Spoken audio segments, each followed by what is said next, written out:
కుంభకర్ణుడు. ఈ పేరు వినని వారు ఉండరు. ఎవరైనా సోయి లేకుండా పడుకుంటే ఏంటి కుంభకర్ణుడిలా నిద్రపోతున్నావు అని అంటుంటారు. అంతేకాదు ఎవరైనా కాస్త ఎక్కువగా తింటే కుంభకర్ణుడి తమ్ముడువా ఏంటి అని ఎగతాళి చేస్తుంటారు. అంటే బాగా నిద్రపోయినా ఎక్కువ తిన్నా అందరూ కుంభకర్ణుడితో పోలుస్తూ ఉంటారు. అసలు ఎవరి కుంభకర్ణుడు? మంచివాడా చెడ్డవాడా? కుంభకర్ణుడి చరిత్ర ఏంటి? ఆయన ఎందుకని రోజుల తరబడి నిద్రపోయేవాడు? చివరికి ఆయన ఎలా చనిపోయాడు? ఈ విషయాల గురించే పూర్తి వివరాలని ఈ వీడియోలో మీకు తెలియజేస్తాను. వీడియో అనేది చాలా ఆసక్తికరంగా ఉంటుంది. సో దయచేసి ఎండ్ వరకు మిస్ అవ్వకండి. అండ్ ఇలాంటి మరెన్నో ఇన్ఫర్మేటివ్ వీడియోస్ ని మీ కొరకు తెచ్చేందుకు మీ సపోర్ట్ గా జస్ట్ లైక్ చేయండి చాలు. సో ఇంకా లేట్ చేయకుండా let's get into the video.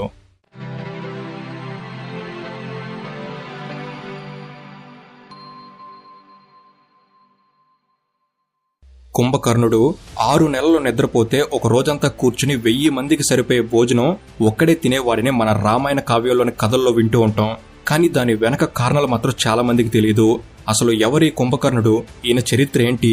ఎందుకు కుంభకర్ణుడి ప్రవర్తన ఇలా ఉంటుంది అనే విషయాలను చూసినట్లయితే కుంభకర్ణుడు రావణుని తమ్ముడు. ఇతను ఒక రాక్షసుడు. అంతేకాదు ఎంతో బలవంతుడు. కుంభకర్ణుడు విశ్రవసు, మనువుకు, కైకసి దంపతులకు అసురు సంధ్య సమయంలో పుట్టాడు. కుంభకర్ణుడు బలి చక్రవర్తి మనవరాలు అయిన వజ్రజ్వాలను పెళ్లి చేసుకున్నాడు. ఇతనికి 2 కొడుకులు. పెద్దవాడి పేరు కుంభుడు, రెండో వాడి పేరు నికుంభుడు. ఇక కుంభకర్ణుడు 600 దానవుల పొడవు ఉండి మహాకాయుడు, అంటే చాలా పెద్దగా కనిపిస్తాడట. అలాగే ఆయన చేతిలోని శూలం 150 ధనుసులు కలిపితే ఎంత పొడవు ఉంటుందో అంత పొడవు ఉండేదని రామాయణ యుద్ధకాండంలో వివరించబడింది. ఇక కుంభకర్ణుడి గురించి, ఆయన నిద్ర గురించి రామాయణ ఇతిహాసాల్లో అనేక కథలున్నాయి. అందులో 2 కథలు మాత్రం మనకు తరచూ వినిపిస్తుంటాయి. అవేంటి అనేది ఇప్పుడు మీకు కూడా తెలియజేస్తాను. ఇక కుంభకర్ణుడి నిద్రకు సంబంధించిన మొదటి కథ విషయానికే వస్తే, రావణాసురుడు అనేక పూజలు చేసి పరమేశ్వరుణ్ణి మెప్పించి వరాలు పొందాడు. అది చూసిన కుంభకర్ణుడు తన అన్నలానే తాను కూడా వరాలు పొందాలని ఆలోచించాడు. దీంతో బ్రహ్మదేవుణ్ణి మెప్పించి వరాలు పొందాలని ఘోర తపస్సు చేశాడు. అయితే ఏ వరం లేనప్పుడే, అంటే కుంభకర్ణుడు సాధారణంగా ఉన్నప్పుడే అతనిని ఎవరూ ఓడించలేకపోయేవారు. ఇక వరం పొందితే అతనికుండే బలంతో ఎలాంటి ఘోరాలు జరుగుతాయోనని దేవతలు భయపడ్డారు. దీంతో కుంభకర్ణుడికి వరం ఇవ్వొద్దంటూ బ్రహ్మదేవుణ్ణి దేవతలు వేడుకున్నారు. కానీ బ్రహ్మ తన భక్తునికి అతడు ఏదడిగితే అది వరంగా ఇస్తాను, కానీ అతను వరం అడిగేటప్పుడు కుంభకర్ణుడి నోటిని నియంత్రించే బాధ్యత మాత్రం దేవతలే తీసుకోవాలని అంటాడు. ఇక ఈ సమయంలో అప్పుడు సరస్వతీదేవి ఒక ఉపాయం ఆలోచిస్తుంది. బ్రహ్మ కుంభకర్ణుడి దగ్గర ప్రత్యక్షమైనప్పుడు కుంభకర్ణుడు వరం కోరుకుంటున్న సమయంలో అతని నాలుకను తనకు 6 నెలల నిద్ర, ఒక రోజు భోజనం కావాలని అడిగేలా కంట్రోల్ చేస్తుంది. దాంతో ఇక అప్పటి నుంచి ఈ వరం కారణంగా కుంభకర్ణుడు అలా మారాడని చెబుతుంటారు. ఇక రెండో కథ ప్రకారం, వాల్మీకి రామాయణం యుద్ధకాండం ప్రకారం సీతాదేవిని రావణాసురుడు ఎత్తుకెళ్లినప్పుడు రాముడు సీతమ్మను తీసుకురావడానికి లంకకు బయలుదేరుతాడు. అలా లంకకు వచ్చిన రాముడితో రావణుడి మరొక సోదరుడైన విభీషణుడు ఎదురుపడి తన అన్న రావణుడి గురించి, అతని బలం గురించి రాముడికి వివరిస్తాడు. అలాగే ఆ సమయంలో తన మరొక సోదరుడైన రాక్షసుడైన కుంభకర్ణుడి గురించి కూడా రాముడికి కొన్ని విషయాలు చెప్పాడు. అదేంటంటే, ప్రపంచంలో కుంభకర్ణుడి అంత భారీ కాయుడు ఇంకొకడు లేడని, అతను శూలం పట్టుకుని వచ్చిన చోట మృత్యువును చూస్తామని చెప్తాడు. అలాగే అతను పుట్టగానే ఆకలితో కనిపించిన జంతువుల్ని, మనుషుల్ని తినేసేవాడని, అతని బారి నుంచి కాపాడాలని అందరూ వేడుకునేవారని రాముడికి చెప్తాడు. ఇక అలాగే ఒకసారి ఇంద్రుడు కుంభకర్ణుడితో పోటీకి దిగి ఇంద్రుడు తన వజ్రాయుధంతో కుంభకర్ణుడిని కొట్టాడట. అప్పుడు కుంభకర్ణుడికి కోపం వచ్చి ఐరావతం, అంటే ఇంద్రుడి వాహనమైన ఏనుగు దంతం విరిచి దాంతో ఇంద్రుడిని తరిమి కొట్టాడట. అప్పుడు ఏం చేయాలో తెలియక ఇంద్రుడు బ్రహ్మ దగ్గరికి వెళ్లాడట. కుంభకర్ణుడు చేసే పనుల గురించి బ్రహ్మదేవుడికి చెప్పినప్పుడు బ్రహ్మకు కోపం వచ్చి ఆ క్షణం నుంచి కుంభకర్ణుడు జీవం లేనట్టుగా నిద్రపోతాడని శపించారట. ఆ తర్వాత ఆ శాపం గురించి తెలుసుకున్న కుంభకర్ణుడి అన్న రావణుడు తన తమ్ముడు గురించి బ్రహ్మను శాప విమోచనం చేయమని అడిగారట. అప్పుడు బ్రహ్మ, నీ సోదరుడు ఇక నుంచి 6 నెలలు నిద్రపోతాడు, ఒకరోజు మాత్రమే లేస్తాడు, మళ్లీ 6 నెలలు నిద్రపోతాడు అని శాప విమోచనం చేశారట.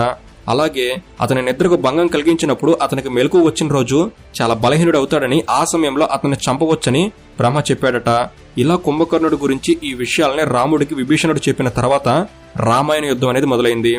ఇక యుద్ధం మొదలైన కొన్ని రోజులకు స్వయంగా రావణుడే యుద్ధం జరిగే చోటికి రావడంతో ఆ రోజు రాముడి చేతిలో రావణుడికి భంగపాటు తప్పలేదు. ఇక లాభం లేదని తనను తాను రక్షించుకోవడానికి తన సోదరుడైన కుంభకర్ణుడిని నిద్రలేపమని రావణుడు తన అనుచరులతో చెప్పాడు. వారంతా కుంభకర్ణుడు లేపడానికి అతను నిద్రించే భవనానికి వెళ్తారు. కుంభకర్ణుడు నిద్రలో తీసే గురకకు వారి చెవులు చిల్లులు పడ్డాయి. నోటి నుండి వదిలిన గాలికి సైనికులు గాల్లో ఎగిరిపడ్డారు. ఈ క్రమంలో రామరావణ యుద్ధం అప్పుడు కుంభకర్ణుడిని నిద్రలేపడం చాలా కష్టమైందట. దీంతో సైనికులు మేళ తాళాలు డప్పులతో కుంభకర్ణుడి చెవి దగ్గర వాయించారు. ముక్కులో గుణపాలు గుచ్చారు. కంటి రెప్పలను తెరవడానికి 4 కలిసి రెప్పలను ఎత్తారట. చెవి దగ్గరే ఏనుగులతో పెద్దగా అరిపించారట. కుంభకర్ణుడిని నిద్రలేపడానికి పెద్ద యుద్ధం చేసినంతలా ఆ రోజున సైనికులు అలసిపోయారు. ఆఖరికి కుంభకర్ణుడు నిద్రలేచాడు. లేచిన వెంటనే ఆకలిని అరిచాడట. 1000 మంది తినే భోజనం ఒక్కడే తినేశారట. ఇక లేచాక సైనికుల మాట కుంభకర్ణుడు వినకపోవడంతో రావణుడు స్వయంగా వచ్చి రాముడితో యుద్ధానికి కుంభకర్ణుడిని పంపించారట. కుంభకర్ణుడు ఎంత బలవంతుడో నిద్ర మధ్యలో లేవడం వలన అంత బలహీనుడైపోయాడు. అయినా కూడా రాముడి సైన్యం వారణసేన కుంభకర్ణుడిని నియంత్రించలేకపోయింది. దీంతో ఇక లాభం లేదని రాముడు వాయువ్యస్త్రంతో కుంభకర్ణుడి ఒక చేతిని, ఐంద్రాస్త్రంతో మరొక చేతిని నరికేశాడు. మరో 2 బాణాలతో కాళ్ళను విరగ్గొట్టాడు. చేతులు కాళ్ళు విరిగినా కూడా కుంభకర్ణుడు దాడి చేసుకుంటూ ముందుకు వస్తున్నాడు. అప్పుడు రాముడు ఐంద్రాస్త్రంతో కుంభకర్ణుడు చంపేశాడు. కుంభకర్ణుడు చనిపోయి అతని భారీ శరీరం కింద పడిపోయినప్పుడు ఆ శరీరం కింద అనేక వానరులు రాక్షసులు నలిగి చనిపోయారట. మొత్తానికి కుంభకర్ణుడు రావణకాష్ట యుద్ధంలో రామలక్ష్మణుల్ని ఓడించలేక చనిపోయాడు. ఇలా కుంభకర్ణుడి గురించి అనేక కథలు ఉన్నాయి. రామాయణంలోని కుంభకర్ణుడి పాత్ర గురించి ఇప్పటికీ కూడా అందరికీ గుర్తుంటుంది. దీనికి కారణం అతని అతి నిద్ర. అందుకే ఎవరు ఎక్కువసేపు పడుకున్నా కుంభకర్ణుడిలా నిద్రపోతున్నావేంటి అని కామెంట్ చేస్తుంటారు. ఇంతకీ కుంభకర్ణుడు మంచివాడ చెడ్డవాడ అన్న విషయానికొస్తే ఈయన ఒక రాక్షసుడు. జంతువులు మనుషులు అనే తేడా ఏమీ లేకుండా ఆకలేస్తే అందరినీ తినేసేవాడు. కోపమస్తే ఊగిపోయి అందరినీ చంపేసేవాడు. దేవతలే కుంభకర్ణుడు చూసి భయపడ్డారంటే ఈ రాక్షసుడు ఎంత క్రూరుడో అర్థమవుతుంది కదా. సో ఇది ఫ్రెండ్స్ కుంభకర్ణుడి గురించిన చరిత్ర. ఈ వీడియో అనేది మీరు కొత్త విషయం తెలుసుకోవడంలో ఎంతో కొంత ఉపయోగపడిందని భావిస్తున్నాను. ఈ వీడియో కనుక మీకు నచ్చినట్లయితే జస్ట్ లైక్ చేయండి చాలు. ఇలాంటి మరెన్నో ఇన్ఫర్మేటివ్ వీడియోస్ ఇక్కడ నుంచి రాబోతున్నాయి. వాటిని మీరు కూడా పొందేందుకు తప్పకుండా మన తెలుగు నాలెడ్జ్ని సబ్స్క్రైబ్ చేసుకుని బెల్ని ఆల్లో పెట్టుకోగలరని మనవి. అండ్ మీ అందరికీ ఒక ప్రశ్న, రామాయణంలో